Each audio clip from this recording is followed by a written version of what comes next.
So, good morning children, and today we are going to discuss about one of the important topic, and it is very important for your practical as well as theory. Okay, it is a continuation of the same lesson, ecology and environment. That is 10% law we are going to discuss today. The topic is 10% law. This is the topic. Today we are going to discuss 10% law. Okay. This 10% law was proposed by Linneman in 1942. So 10% law was proposed by Linneman in 1942. Linneman in 1942. Okay.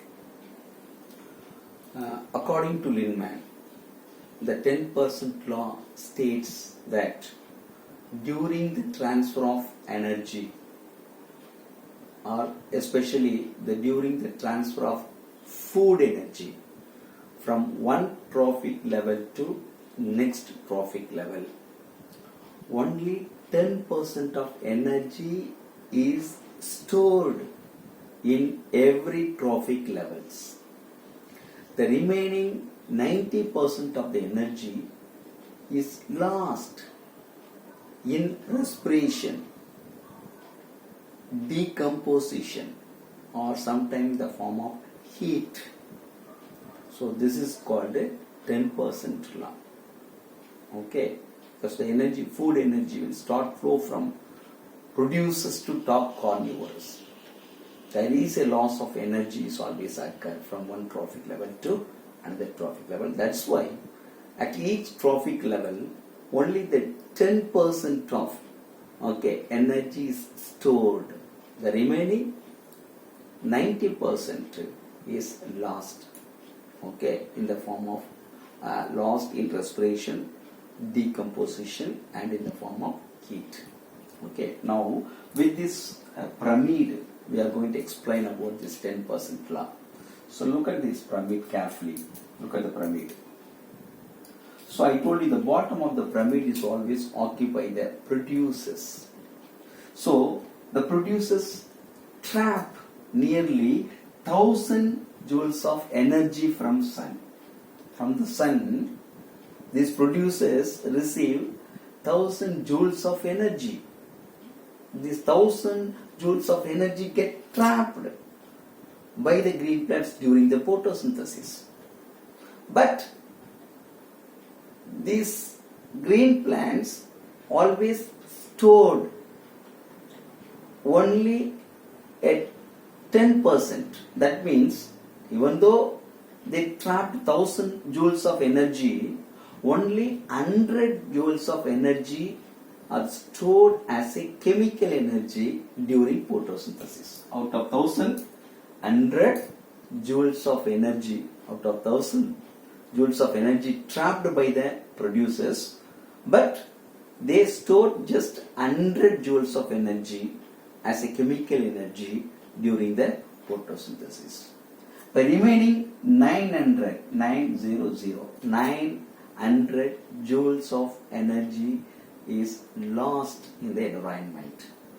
Okay. When you come to the next trophic level, that is T2, a plant eaters, herbivores, a primary consumers. So this second trophic level, get only 10% of the stored energy, just 10 joules of energy out of 100 joules of energy.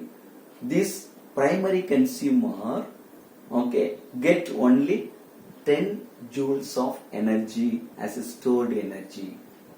The remaining 90 joules of energy is lost in the environment. Okay. Then the secondary consumer from the primary consumer, they get 1 joules of energy out of 10. 1 joules of energy. 1% of joules of energy out of 10%. So the remaining 9 joules of energy, 9% of joules of energy is lost in the environment. Okay, and top carnivores, the T4, Okay, these top carnivores receive 0.1% of joule energy out of 1. So remaining 0.9 joules of energy is lost in the environment. Okay, that's why in each trophic level, starting from the producers T1, okay, T1, that is trophic level 1 to trophic level 2, 3, 4. At each trophic level, okay, the stored energy is just 10%. You see, out of 1000, the 10% is 100. 100 joules of energy, chemical energy stored in the producers. Okay, remaining 900 joules of energy lost. Like that, the primary consumer receive, okay, out of 100, 10% is 10. Okay, remaining 90% energies are lost in the environment. Like that, out of 10, okay, joules of energy, this secondary consumer receive 1. That's a 10% is 1. Okay, so 9 joules of energy is lost. The top carnivores just receive 0.1 joules of energy can be stored. That's a 10% of this one. Remaining 0.9 joules of energy is lost. So this loss clearly states that during the transfer of food energy, okay, only 10% stored in each level. Remaining 90% lost in respiration, decomposition, as well as in the form of heat. That's a 10% law.